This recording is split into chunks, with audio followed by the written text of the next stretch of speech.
I'm out here in Ocotillo Wells, California at the Ocotillo Wells Off-Road Park, which is in the middle of really in nowhere, which I love.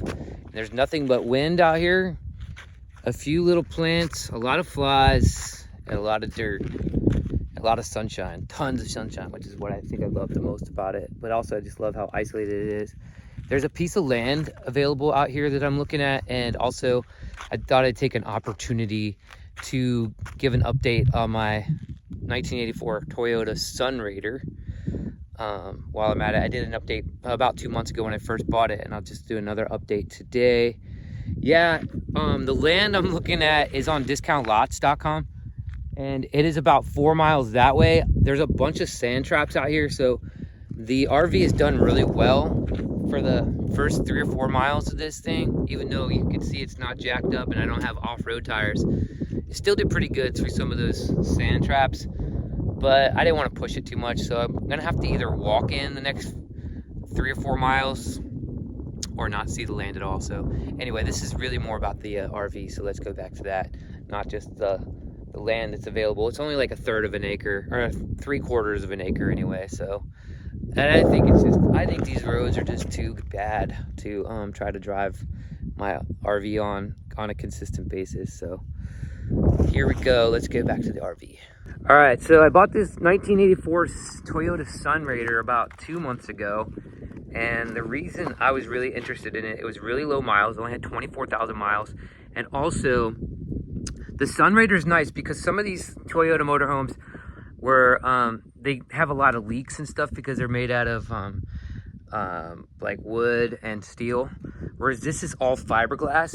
It's actually two pieces, two big huge pieces in the back. You can see the seam right there in the middle where it's screwed together, and actually the bathroom's a one-piece fiberglass bathroom, so the whole thing is very leak proof because of that fiberglass. It's all fiberglass, and these Toyotas are really reliable, these older Toyotas, and that's what I'm looking for. Now, the first thing I had to do, and I mentioned this in the first video, is I had to update the 5-lug.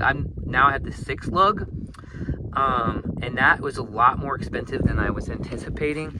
I thought it was going to be around $2,000 or $2,500. It actually ended up being $6,000 because I ended up doing the front wheels as well. If you think of it, if you have 5 lugs in the front and 6 in the back, then you used to have 2 spares, so that's kind of dumb. So it was worth it to me though to do the conversion to 6-lug, because let me show you. It was seriously, it had 24,000 original miles. I'm still at 26,000 miles now, so I've only done about 2,000 miles since I bought this car. And this thing is so great. Let me give you the rest of the tour. I'll pop the hood right now. Somehow some flies got in here. It's crazy. They drive you crazy. I tried to do this video earlier out here, and it was so windy you couldn't even hear me talk. So hopefully this video turns out. But this is the 22R engine. It's a 4-cylinder engine, which is kind of unfortunate for such a big vehicle. But it's a big 4-cylinder, so it's a 2.4 liter 4-cylinder. So that's pretty big for a 4-cylinder. But nonetheless, I'm keeping my miles per hour to about 55 miles per hour for 2 reasons. One is for fuel economy, which I estimate, to my best estimates, I'm getting about 16 miles to the gallon. But there's been a lot of wind and hills and big sand dunes and stuff lately, so I'm having a hard time getting an accurate reading, because also I'm not even sure how big the fuel tank is. I think it's 25 gallons, but I'm not even sure about that. So, and another reason to go 55, of course, if you're pushing a big vehicle like this, I don't remember what somebody said it weighs, but it weighs thousands of pounds, probably 2 tons, probably 6,000 pounds, and you're pushing a big vehicle like this with a 4-cylinder engine. I imagine trying to get some life out of the engine, you want to go slower, or else you're just be putting more and more work on the engine and you'll get less total miles. I'm hoping to make it to 200,000 would be nice. 300,000 would be a thrill, and I think 400,000 on this engine would be a miracle. Now, I know for sure I have friends who have that same engine, the 22R engine, and they're Tercels, which is a really small car, of course, and they get 350,000, 400,000 miles, but that's a small vehicle. So we'll see what happens, but we'll see. What else have I done to update this thing except for so I did the 6-lug conversion, which is, if you're looking at one of these Toyota motorhomes, one of the first things you want to do is look and see how many lugs it has. If it has 5 lugs, like I said, in my experience, I did get ripped off a little bit at the junkyard. I paid about $3,000 for the parts because there's 7 wheels, including the spare. So the wheels themselves were $125 a piece. That's 7 wheels times 125, which is like $900, $1,000. And then they charged me about $2,000 for the rear axle. And they were supposed to give me a deposit back on the 5-lug axle, but then they ended up changing their mind and saying they don't need the 5-lug, and they only gave me $100. They're supposed to give me $500 back. Here comes the wind again. I hope it's not too bad now. Let me show you the top. This is where I did the most exciting new updates. I put in this is called a Max Air Fan, and this is what all the cool kids and the sprinters are using. So I got the cheap version. I got the version without the thermostat, but it's working really nice. It keeps all the hot air out, blows the hot air out. I think I'm gonna actually install one on the front with a thermostat, which is more expensive, but I'm not super proud of my caulking work here with the silicone. I have an excuse though. I was in the middle of the job. I had already applied the silicone when I realized the screws that they gave me with this unit they're inferior. They were stripping, so I went to the store and I got some of these. You can see in there, I think they're 6mm bolts, so you can really screw those in and not strip out the screws. But by the time I got back from the hardware store, after 20 minutes of this applying the silicone, it was already starting to set up in the hot, and so that's why I wasn't able to really wipe it off and make it really nice and neat. But I might reapply that when I do the front fan. You can see now too, there is 3 solar panels on the roof here. There's 100 watts each. That's about 300 watts of solar panel, which is really exciting. I'll show you inside where the battery is and the controller and stuff. But not super stoked about I'm not super stoked about my install. I think I did a pretty good job. I'll show you where I kind of messed up here in a second. But first of all, I installed it with what a lot of people are doing is it's a double-sided tape from 3M called HVB tape. And that's what I used actually underneath this. This is called Eternabond tape. And underneath that is a double-sided tape to hold the brackets down. The reason a lot of people want to do that is, as I mentioned earlier, you don't want a lot of holes in your vehicle, especially on the roof, because you'll get leaks, especially when you have a fiberglass.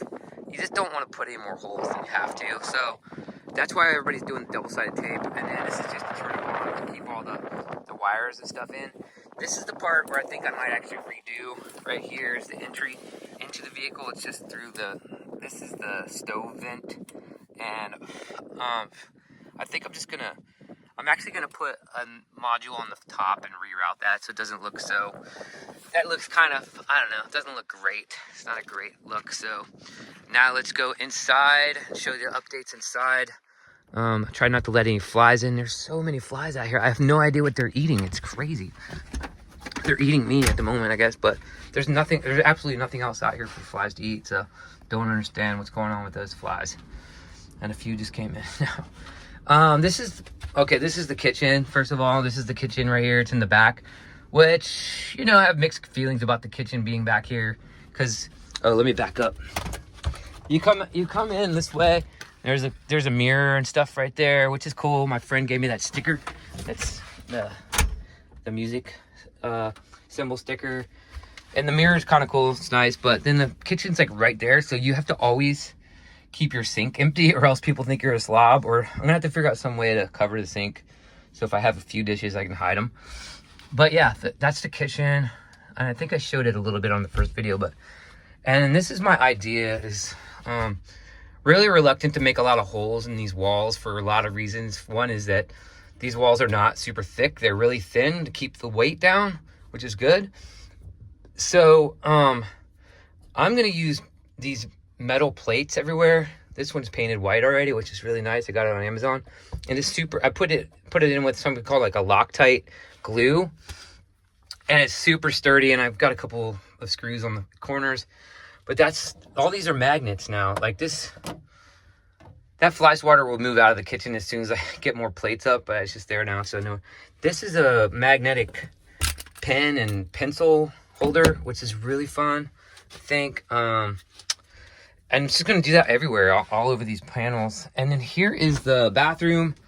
Showed it again on the first video, but I'll show it again right now. I did take some of the mirrors out. There's mirrors everywhere in this RV. Yeah, somebody really liked to look at themselves, I guess, who owned this. They were sweethearts, though. They took really good care of it. I mean, they had it for 40 years and only put 24,000 miles on it, so that's amazing. But there's the toilet, and it's kind of like using an airplane toilet. It's a little bigger than an airplane. And that's the shower. You could take a shower in here. It like I said, is a one-piece bathroom, so it's not going to leak if you take a shower in there. You got to close the door, of course. And then this is my workspace. This is where I stand up and do a lot of my work on my computer. And I also practice my music standing up here. I'll show you a different angle. It's a standing desk, essentially, over top of my refrigerator. This refrigerator is exciting because it's so big. It's bigger than the one in my apartment currently. And it works really good. I use it on propane usually all the time because it's just easier, and it's pretty efficient on propane. It goes for a few weeks on propane, maybe 3 weeks. Maybe not that long, but it's a long time. It's long enough to be like, wow, this is good. And then over here is where the newest update will occur soon, very soon. There's going to be a big box. This is all my music gear. You know, I'm a traveling musician. Most of you people know that. And I need a place to put all my gear and a secure place. So in case somebody, God forbid, breaks in, they can't steal my music gear. So my friend Jason, I think, is going to build me a box. It's 70 inches long, 22 inches high, and 22 inches wide, I think. Or is it 20? I think it's 20 inches high, 20 inches wide, and 70 inches long. Well, it's a big, huge box. But the idea is going to open up and then let me put my gear in, and on the top will be like padding so people can sit there, and also it'll be a bed for people to sleep in. Speaking of beds, straight ahead is the main bed. Let me see if I can get over there. Is this out of focus? It's in focus. And this pulls out for when you need it. Otherwise, to get in between here in the cab, you need that out of the way, kind of. You can do it. You can squeeze in there. It's fine. It's just more comfortable to take that out. And then there's this curtain here that just kind of pulls across the whole thing. This curtain will pull across, and it keeps the heat in or the cool in, whatever, to separate the cab, which is kind of nice. Gives you more privacy. That came with the RV. I didn't realize it, but that's really a really nice little curtain that came with it. I think the people who owned this were just cool people. And then the guy that owned it right before, when I bought it, the guy I bought it for, he only had a year, and he's a really cool Canadian guy, and we're like friends. We're like good buddies now. We talk all the time. We have good chemistry. And yeah, let's see. Anything else? Oh, so the curtains. I got to do curtains on here. I've had a hard time figuring it out. I got some blinds, and they just were not staying up, and I didn't like them. So what I think I'm going to do is just get some really heavy-duty curtains to block out the sun, and they'll slide across. That's my next big project, I guess, besides this big box here. This is the battery system that I'm using. It's a Jackery. It's a Explorer 1000, which means it has 1,000 watt hours, which is a pretty big battery for a lithium ion. And you can see here, I'm currently not getting any input because there's not really a whole lot coming out. I don't even actually think it's empowering anything at the moment, so I can just turn these off. That's the reason I got the Jackeries, because you can see here, the solar panels can go right in either this one or that one. And you don't need a separate controller and an inverter and all that stuff. We'll see if it pans out. But I got this for $640 on Amazon, which is a really good deal. It's usually $1,000. And you can see there's 3 AC outlets there, which is the inverter section. And then you can see there's 3 outlets there for your DC connections of USB and USB-C. And then there's a 12-volt cigarette lighter connection.